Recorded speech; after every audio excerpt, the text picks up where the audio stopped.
Hello guys, today I'll be showcasing Monarch Igris from solo leveling.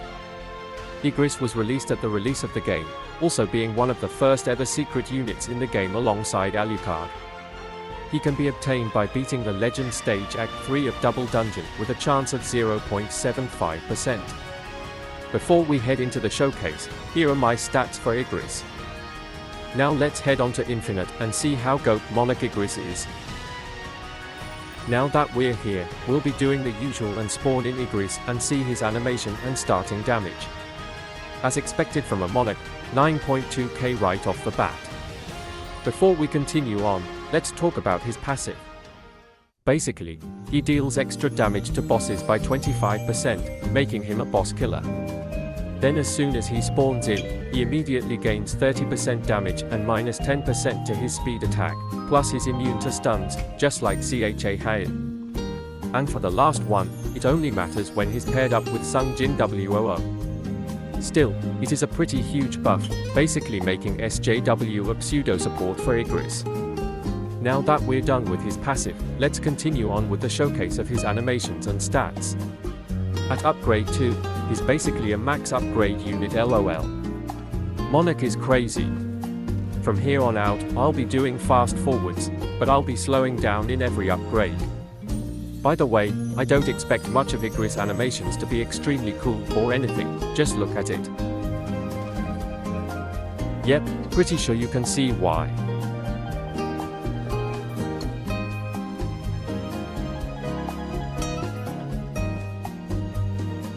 His AoE seems alright. Just your usual circle AoE. At least the destruction effect there looked cool. It looked like his attack was infused with Haki from One Piece.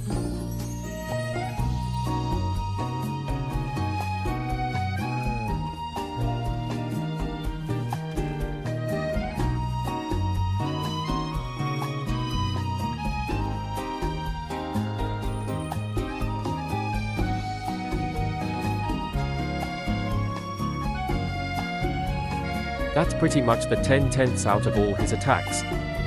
His animations look cool, and he of course turns into a full AoE. Who doesn't love full AoE? You know who this guy reminds me of? Anime Adventures Guts. Both of them have swords and their last animations are full AoE slashes.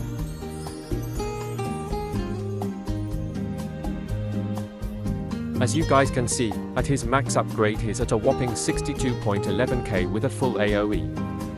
Now I know you guys are curious about his stats when buffed by Haruka Rin, Shiga UI, so I'll be placing her down now.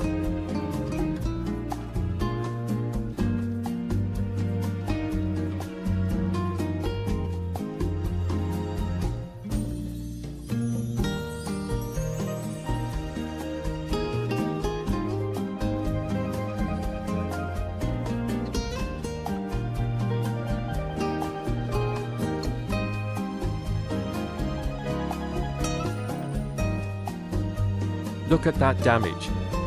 Just looking at it makes me salivate already for his max stats. For the next one, I'll be pairing him up with SJW and see his true max stats.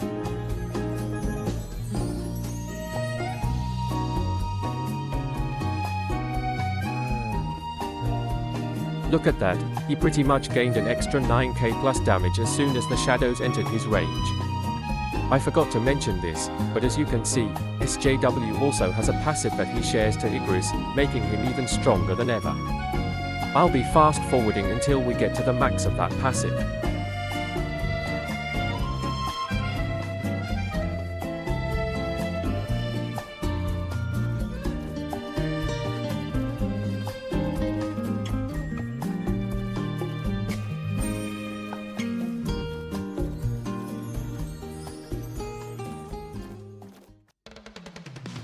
Look at that damage, bro, that's without Haruka UI buffs. Now imagine it with the buffs. I know you guys are curious, so let's not waste any more time and fast forward.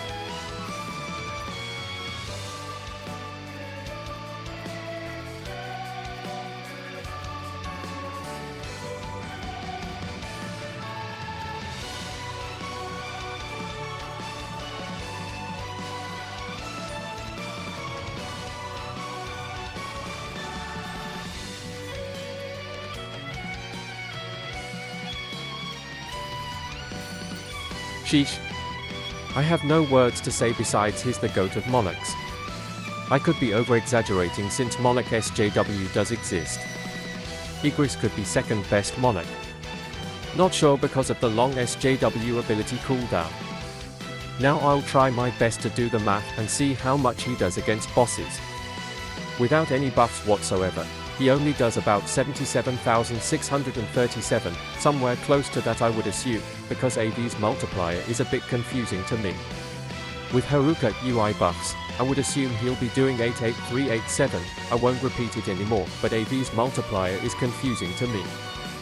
With all of SJW's buff and Haruka UI's buff he'll be doing about 115,262, which is pretty damn insane. With SJW and Haruka UI buffs alongside Alucard's wounded ability, enemies take more 20% damage. I assume 20% of 115,262 is equal to 23,052 plus 115,262 is equal to 138,314, and keep in mind that he'll be doing that every second at full AoE. Well, with all the math done, maybe I do think he is the best Monarch, but hey, that's just my opinion.